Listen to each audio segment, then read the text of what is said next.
बिस्मिल्लाहिर्रहमानिर्रहीम। Graphic designing session हम start करने लगे हैं। तो इसमें हम सबसे पहले ग्राफिक डिज़ाइनिंग के बारे में देख लेते हैं कि ग्राफिक डिज़ाइनिंग क्या चीज़ है। ग्राफिक और डिज़ाइनिंग दो चीज़ें हैं। इसमें जो आपने फोकस रखना है वो रखना है डिज़ाइन के ऊपर कि डिज़ाइन क्या चीज़ है।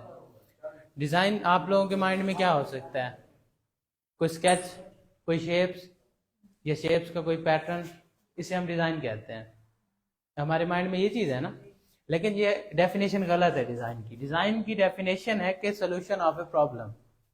आपके पास कोई प्रॉब्लम है, आप उसको सोल्यूशन निकाल रहे हो, इट्स मीन आप उसका डिज़ाइन बना रहे हो।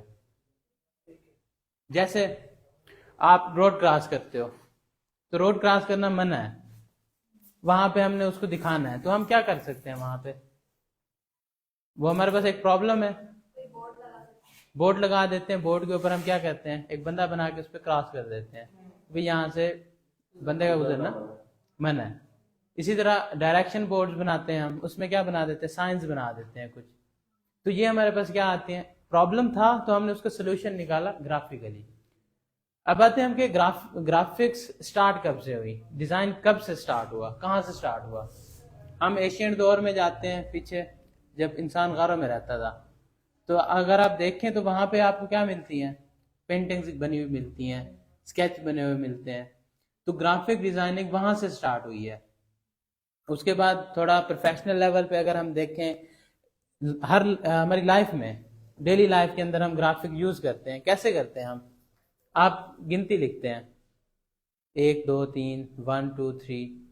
पहले ये गिनती कैसे स्टार्ट हुई थी? रोमन, अगर आपने कभी पढ़े हो, रोमन्स में कैसे लिखी होती गिनती?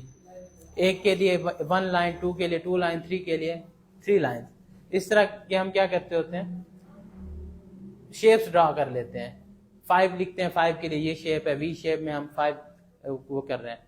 ग्राफिक्स में हम क्या कर रहे होते हैं? कम्युनिकेट कर रहे होते हैं अपने लोगों से, अपनी ऑडियंस से कम्युनिकेट कर रहे होते हैं। कम्युनिकेशन का एक जरिया तो है बोलना, दूसरा जरिया क्या हो सकता है? वीडियो। तीसरा जरिया हमारे पास क्या है? ग्राफिक्स। ग्राफिक्स में हम कम्युनिकेट कर रहे होते हैं, अपना जो आइडिया होता है उनको ग्राफिकली शो करा रहे होते हैं। और इसका हमें क्या फायदा है कि हम एक लार्ज नंबर ऑफ ऑडियंस को क्या कर सकते हैं? कवर कर सकते हैं अपने डिजाइन की मदद से। उसके बाद अब जदीद दौर के अंदर डिजाइनिंग हम देखते हैं वो एक बदल चुकी है, उस तरह की नहीं रही। जब आप बेसिक स्टार्ट करते हैं डिजाइन बनाना, तो बेसिक और एक प्रोफेशनल या एक एक्सपर्ट का डिजाइन में क्या डिफरेंस होता है? कि उसका डिजाइन बिल्कुल बेसिक होता है, कुछ छोटी सी लाइंस, 2-4 शेप्स होती हैं। और जो एक एक्सपर्ट डिजाइनर होता है उसके पास क्या होता है? एक अच्छा डिजाइन उसने बना रखा होता है, अच्छी उसने डिजाइन थ्योरी का यूज किया होता है। अब डिजाइन बनाते वक्त हमने सबसे पहले क्या क्लियर रखना है? अपना प्रॉब्लम हमने क्लियर रखनी है कि हमारी प्रॉब्लम है क्या, जिसका हम सोल्यूशन ग्राफिकली दे रहे हैं। उसके बाद देन दूसरा हमारे पास आता है कि अब इसको हमने एग्जीक्यूट कैसे करना है। अब एक सोल्यूशन, एक हर प्रॉब्लम का एक सोल्यूशन नहीं होता। प्रॉब्लम एक होती है, उसके सोल्यूशन डिफरेंट होते हैं। मैं एक प्रॉब्लम का सोल्यूशन दे रहा हूं, आप भाई एक प्रॉब्लम का सोल्यूशन, सेम प्रॉब्लम का सोल्यूशन दे रहे हैं। आपके सोल्यूशन में और मेरे सोल्यूशन में एक जमीन आसमान का फर्क होगा, ऐसे है ना? तो डिजाइन भी क्या होते हैं? हर डिजाइनर के डिफरेंट होते हैं। ग्राफिक डिजाइनिंग एक बहुत बड़ी फील्ड है। आपको लाइफ में हर जगह पे ग्राफिक डिजाइनिंग नजर आएगी। आप इस रूम में बैठे हैं, आपके पास साइन बोर्ड्स लगे हुए हैं, लोगोज लगे हुए हैं। ये सारी किसकी बदौलत है? ग्राफिक डिजाइनिंग की बदौलत है। सोशल मीडिया पे आप जाते हो, वहां पे आपको डेली पिक्चर्स, पोस्ट, डिजाइन मिलते हैं सारे। वो कौन कर रहे होते हैं?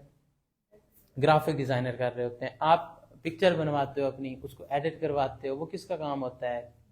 ग्राफिक डिजाइनर का, कि वो आपकी पिक्चर को किस तरह रिप्रेजेंट करता है एक अच्छे वे में। अब आते हैं इसके प्रोफेशनल यूज के अंदर। ये तो हो गया आम लाइफ के अंदर हम जो यूज कर रहे हैं इसका। प्रोफेशनल लाइफ में किस तरह यूज कर सकते हैं हम किसी कंपनी की ब्रांडिंग कर सकते हैं। ब्रांडिंग में हम उसका लोगो बना सकते हैं, उसके सोशल मीडिया पोस्ट बना सकते हैं, तमाम उसकी जो आउटलेट होगी वो सारी हम क्या कर सकते हैं? डिजाइन कर सकते हैं। आप कोई एक ब्रांड उठा लें, जे डॉट उठा लें। जे डॉट आप देखते ही समझ जाओगे, उसका कोई आप रैपर उठा लो, उसका कोई पैकेजिंग उठा लो, देखते ही आप समझ जाओगे ये जे डॉट है। तो ये किसकी बदौलत है? एक डिजाइनर के। प्रोडक्ट जो डिजाइन करते हैं वो भी ग्राफिक डिजाइनर हाँ जी, वो भी ग्राफिक डिजाइनर होते हैं। प्रोडक्ट को डिजाइन करके दिखाएगा ये। हाँ जी। जैसे एक हेडफोन हो गया, वो भी एक प्रोडक्ट डिजाइनर। बड़ी फील्ड उसकी क्या होगी? Graphic designing. उसमें से वो क्या होगा? एक प्रोडक्ट डिजाइनर होगा। ग्राफिक डिजाइनर एक बहुत बड़ी फील्ड है ग्राफिक डिजाइनिंग की, जिसमें UI UX designers, WordPress designer, आपके fashion designer, interior designer, exterior designer, branding करने वाले, वो सारे आपके किस में आते हैं? ग्राफिक डिजाइनिंग की फील्ड में आते हैं। ये तो हो गया हमारा पर्पस कि ग्राफिक डिजाइनर काम क्या क्या कर सकते हैं। उसके बाद आते हैं टूल्स के ऊपर कि टूल हम कौन कौन से यूज करते हैं ग्राफिक डिजाइनिंग में। अब जैसे आपकी फील्ड चेंज होगी, आप यूआई यूएक्स डिजाइनर बनना चाहते हो तो उसके लिए अलग टूल्स होंगे।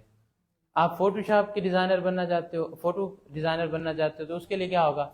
एक अलग डिजाइन होगा, एक अलग टूल हम यूज करेंगे। जैसे फोटोशॉप है, इलस्ट्रेटर है, इन डिजाइन है, फिग्मा है, इस तरह के और बहुत सारे टूल्स हमारे पास मौजूद हैं जो हम as a graphic designer use कर सकते हैं अपनी ग्राफिक्स बनाने के लिए। आजकल लोग कहते हैं कि एआई आ चुका है और एआई ग्राफिक डिजाइनर्स की जॉब क्या कर रहा है? खा रहा है। एआई के आने से ग्राफिक डिजाइनर्स की जॉब चली जाएंगी। ऐसा बिल्कुल नहीं है। जॉब उनकी जाएगी जो ग्राफिक डिजाइनर अपने जो कदीमी टूल्स हैं उनका यूज कर रहे हैं। अब देखें, पहले मार्केट के अंदर कोरल ड्रा यूज होता था सारा, अब फोटोशॉप का यूज हो रहा है, इलस्ट्रेटर का यूज हो रहा है। इसी तरह अब हम क्या करें? एआई का यूज करें। अब एआई यूज करना हर आम बंदे के बस की बात नहीं है। मैं डिजाइनर हूं, मैं एज अ डिजाइनर एआई को यूज करूंगा। कोई कंटेंट राइटर है, वो कंटेंट राइटर के तौर पर एआई को यूज करेगा, उसको कमांड्स देगा और वहां से आउटपुट जनरेट करेगा। डिजाइनर क्या करता है? अपने डिजाइन बनवा सकता है। आप देखें एआई की बड़ी हाई फाई पिक्चर्स बनी होती हैं आजकल। प्रोफाइल पिक्चर्स लोग बनाते हैं, अपनी आर्ट प्रोफाइल पिक्चर्स डाली एआई में और वहां से एक अच्छी सी प्रोफाइल क्या ली, अपनी बनवा ली एआई से कमांड देके। अब वो कमांड देना किसका काम है? डिजाइनर का ना। एक डिजाइनर ही समझ सकता है कि मैं उसको कौन सी कमांड दूंगा और वो मुझे ये आउटपुट देगा। तो एआई जॉब्स नहीं खा रही, एआई क्या कर रही है? उसके अंदर एक इन्हेंसमेंट लेके आ रही है, काम को आसान बना रही है। जो काम मैं फोटोशॉप पे बैठ के आधा घंटा 1 घंटा बैठ के काम करता था, वो एआई की मदद से मैं 5 मिनट में कर लेता हूँ। ठीक है। उसके बाद आते हैं ये सर्विसेज हम कहाँ सेल कर सकते हैं। तो आपके पास काफ़ी सारे प्लेटफॉर्म्स हैं, जिसमें फ्रीलांसिंग में अगर आप जाएं तो आपके पास अपवर्क है। अपवर्क के ऊपर बहुत हाई पेइंग जॉब्स हैं ग्राफिक डिज़ाइनर की। उसके अलावा ड्रिबल है। ड्रिबल के ऊपर बहुत बड़ी बड़ी कंपनीज ग्राफिक डिज़ाइनर्स हायर कर रही हैं, जैसे टेस्ला है, नासा है। ये लोग ड्रिबल से, बिहेंस से आपको क्या करते हैं? हायर करते हैं। ग्राफिक डिज़ाइनिंग क्विक नहीं है, जिस तरह ब्लॉगिंग क्विक है, ई कॉमर्स क्विक है। आपने प्रोडक्ट लगाया, आपकी सेल आ गई, आपकी अर्निंग आने लगी। ग्राफिक डिज़ाइनिंग में आपने टूल सीख लिया, वेल एंड गुड है। उसके बाद आपको बेस्ट बनाती है आपकी प्रैक्टिस। कम से कम 1 साल आप अपनी ग्राफिक डिज़ाइनिंग पे प्रैक्टिस करें, किसी एक फील्ड में जाके, हर फील्ड में नहीं। आप या लोगो डिज़ाइनर बने, या पोस्टर डिज़ाइनर बने, या आप ब्रांड डिज़ाइनर बने। ठीक है। हर एक फील्ड में नहीं जाने की ज़रूरत है एज अ ग्राफिक डिज़ाइनर, क्योंकि ग्राफिक डिज़ाइनिंग एक बहुत बड़ी फील्ड है। तो आप एक लोगो डिज़ाइनर भी बनते हो। एक लोगो क्या होता है? लोगो एक कंपनी की हमारे पास पहचान होती है। आप लोगो देखते ही समझ जाते हो कि ये क्या है? फलां कंपनी है। लोगों की फिर अकसाम होती हैं, उसमें इनिशिएटिव होते हैं। अब जैसे KFC है, KFC के लोगों के अंदर क्या है? नीचे KFC लिखा हुआ है, ऊपर एक बाबा बना हुआ है। ठीक है ना। अब उसको देखते ही समझ जाते हो ये KFC है। ठीक है। उसके बाद आते हैं उसकी colour scheme, Lal and white, red and white में है। आप रेड एंड वाइट देखते ही समझ जाते हो ये KFC का डब्बा पड़ा हुआ है। ये होती है brand building as a graphic designer. तो उसके अलावा अब अगर आप एक लोगो डिजाइनर बनते हो, हम लोगो डिजाइनर पे थे, लोगो आप कैनवा से उठा के भी दे सकते हो। पाकिस्तानी यही काम करते हैं कि एक लोगो कैनवा से उठाया, क्लाइंट को पसंद आ गया और उन्होंने दे दिया। और वो कितने में दे देते हैं? $5 $10 में। मैं कहता हूँ कम से कम एक लोगो अगर आप डिजाइन करते हो, कम से कम $200 का आप एक लोगो सेल करो। लोगो बनाओ, आप खुद बनाओ, ना कि आप किसी और का आइडिया उठा के लगा दो। ठीक है। इसके अलावा एक और हम गलती करते हैं ग्राफिक डिजाइनिंग में कि हमें क्लाइंट मिला, उसने कहा जी ये पोस्ट बनानी है, हम डायरेक्ट फोटोशॉप खोल के हम बैठ गए हैं, डिजाइन बनाना स्टार्ट कर दिया। तो ये कभी नहीं करना। पहले आप एक स्केच बना लें कि आपने किस तरह का डिज़ाइन बनाना है, उसके बाद आप उसकी एग्जीक्यूशन किस पे करें, फोटोशॉप के ऊपर, इलस्ट्रेटर के ऊपर, या जो टूल आप यूज़ कर रहे हो। अगर आप इतना आगे नहीं जाना चाहते तो कैनवा है आपके पास, कैनवा आपको बहुत अच्छे फीचर्स देता है, तो वहाँ से भी आप क्विक डिज़ाइंस बना के सेल कर सकते हो। कहाँ कहाँ सेल कर सकते हो, अपवर्क पे कर सकते हो, ड्रिबल पे कर सकते हो, बिहेंस पे कर सकते हो, और 99 डिज़ाइन पे भी कर सकते हो। क्लियर? और अगर किसी का कोई सवाल हो ग्राफिक डिज़ाइनिंग के रिलेटेड तो वो कर सकता है।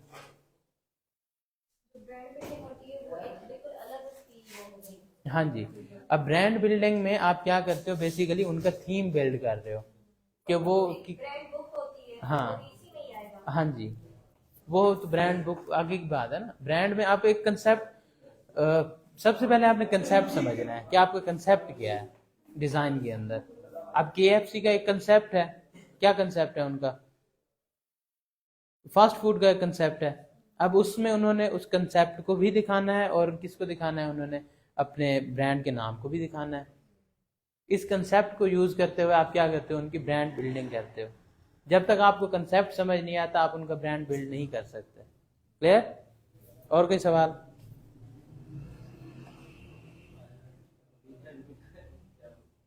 एंड में है, चले। चलिए बेसिक क्या होती है ग्राफिक्स के लिए, बेसिक चीजें होती है, बेसिक नीड्स होती हैं क्या? बेसिक नीड्स ग्राफिक के लिए आपको, आपकी थिंकिंग क्या होनी चाहिए, आउट ऑफ द बॉक्स होनी चाहिए एज अ ग्राफिक डिजाइनर। क्योंकि आप हट के कोई चीज़ आप मैंने पहले बताया है कि डिज़ाइन एक प्रॉब्लम का सल्यूशन है, ठीक है। जब तक आप out of the box solution नहीं निकालेंगे तो आप उन्हीं सॉल्यूशंस पे चलते रहोगे, आप नहीं आगे नहीं बढ़ सकते। ये सही बात है कि ग्राफिक डिजाइन उसको करना चाहिए जो जिनका क्रिएटिव माइंड हाँ, जिनका क्रिएटिव माइंड है वो ग्राफिक डिजाइनिंग करें। प्रेजेंटेशन के लिए आपके पास न्यू थिंकिंग हो, आप हर चीज को नए अंदाज से पेश करना चाहते हैं, हाँ जी, तो उसको फिर लाइकनेस मिलती है। बिल्कुल, क्योंकि आपने ऑडियंस को अट्रैक्ट करना है अपनी तरफ। कौन से टूल्स इसके लिए ज्यादा effective होते हैं? टूल्स में आप टूल कोई भी चूज कर लो, आपके लिए कोई पाबंदी नहीं है। आप फोटोशॉप अगर चाहते हो फोटोशॉप कर लो, इलस्ट्रेटर चाहते हो इलस्ट्रेटर पे कर लो, इन डिज़ाइन करना चाहते हो उस पे कर लो। आपके ऊपर टूल की कोई पाबंदी नहीं है, सिर्फ आपकी क्या होनी चाहिए, क्रिएटिविटी होनी चाहिए। डिजाइन्स जो बनते हैं उसके लिए कौन से टूल्स ज्यादा अच्छे हैं? उनके लिए आप डाली 2 का यूज़ कर सकते हो या मिडजर्नी का यूज़ कर सकते हो, लेकिन उससे पहले आपको एक क्या होनी चाहिए, आपकी क्रिएटिविटी होनी चाहिए। आप किस तरह की चीज़ बनाना चाह रहे हो, किस तरह का नाम बनाना चाहते हो, ठीक है। हाँ, ये भी ग्राफिक डिज़ाइनिंग में आती होती है, ठीक है। और कोई सवाल किसी को? Okay, thank you.